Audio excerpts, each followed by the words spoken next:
This is The Space Shot, episode 59 for July 12th, 2017. Inflatable Space Stations and Telstar Part 3.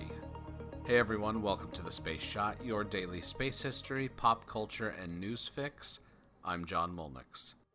Before I jump into more discussion about Telstar, I want to mention two launches that happened on July 12th. On this day in 2001, the space shuttle Atlantis launched on an ISS assembly mission that would last just under 13 days. Also on this day in 2006, the Genesis 1 experimental space habitat, which was built by Bigelow Aerospace, was launched by Russia. Genesis 1 tested some of the systems that are in use for the beam module at the International Space Station. The beam, or Bigelow Expandable Activity Module, is undergoing a multi-year test to examine the feasibility of using expandable modules in spacecraft and space station construction. An expandable module allows for more astronaut living space since the modules don't have to be confined to the size of the protective payload fairing during launch. Genesis 1 is currently in orbit and is expected to re-enter the atmosphere in the next 2 years. Now, let's get back to Telstar. Yesterday we learned about some of the cultural highlights of the first broadcast, made possible by Telstar. Today we're shifting into the political highlights. The launch of Telstar came at the height of the space race, with the United States moving to catch up to the early Soviet achievements in space.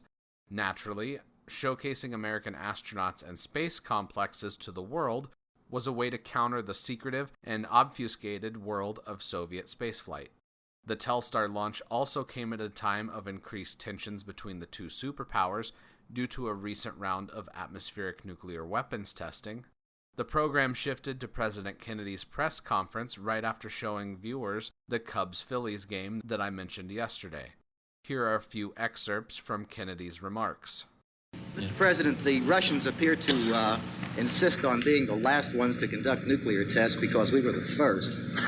Would you see any basis for hope that there could be an agreement on a test ban reached after they finish their next series of tests? Well, the tests that we carried out were due to the breach of the moratorium by the Soviet Union last fall. We will have to make an analysis of their tests and see whether they present a further risk to our security. This constant pursuit, everyone desiring to be lost, of course, increases the danger for the human race. We are very reluctant to test. We will not test again unless we are forced to, because our security is threatened, and because as a result of new Soviet tests, we find ourselves unable to meet our commitments to our own people and those who are allied with us. We will therefore have to wait. I'm sorry the Soviet Union is testing. They broke the agreement, tested in last fall. We tested in response. Now they carry out another series of tests, and the world plunges deeper into uncertainty. The questions asked during this press conference came a few weeks after the nuclear tests that I spoke about in episode 56. One of these tests, the Starfish Prime event, ultimately contributed to the failure of Telstar and other satellites in orbit at that time. The radiation that was generated from the massive Starfish Prime explosion stayed in the Van Allen radiation belts, thereby enhancing the already damaging effects that natural radiation has on spacecraft. Luckily, these tests didn't pose a threat to human space flights that were taking place at the time, since these flights were at lower orbits than the Telstar satellite. American astronauts John Glenn and Wally Schirra both spoke about the American space program during this broadcast. The successes and failures of these missions would be publicly visible, in stark contrast to the messages that were carefully crafted by the Soviet government for their space program. Here's the segment with Glenn and Schirra. This is Cape Canaveral, where Telstar has now come full circle, for it was from here that she was launched 13 days ago and now is transmitting pictures sent from her port of embarkation. At Mercury Control, we'd like you to meet this country's scarcely ancient but orbital pioneer, Colonel John Glenn. By now, we have proven that man can perform useful tasks in space.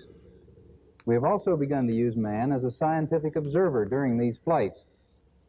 The manned flights of today, however, are transitional. They're evolutionary, looking forward to the future.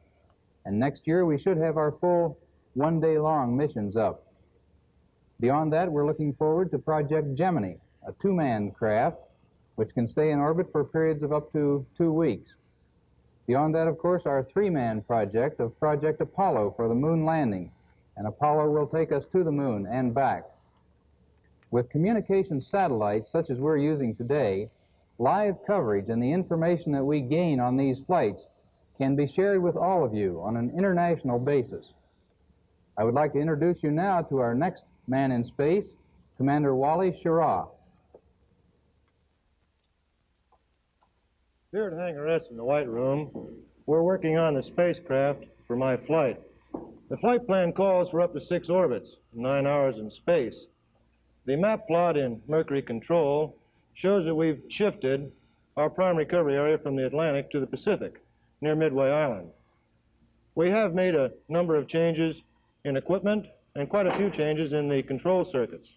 We've installed one switch, for example, to change the high thruster usage, which we've had trouble with in the past, to turn it off while in orbit. In addition, man can control experiments in space. We've removed the optical components of the periscope and installed an ultraviolet device and camera to photograph the air glow layer above the horizon. These photographs will help the world scientists get information about solar energy in our atmosphere and learn more about our universe. John Glenn wouldn't go on to fly again until his historic return to flight on the Shuttle Discovery in 1998. Schirra went on to fly 1 flight each in Project Mercury, Gemini, and Apollo. Tomorrow, the final flight of the Falcon 1. Thank you all for listening to the show. Producing a daily podcast takes a lot of time, and I would love if you could take just a moment to leave a rating or review in Apple Podcasts and let me know what you think. Share the podcast with your friends on Instagram and Twitter, and find me at John Molnix on pretty much every social media site. Subscribe to the podcast today and share it with your friends and family. I'm John Molnix, and I'll catch you on the flip side.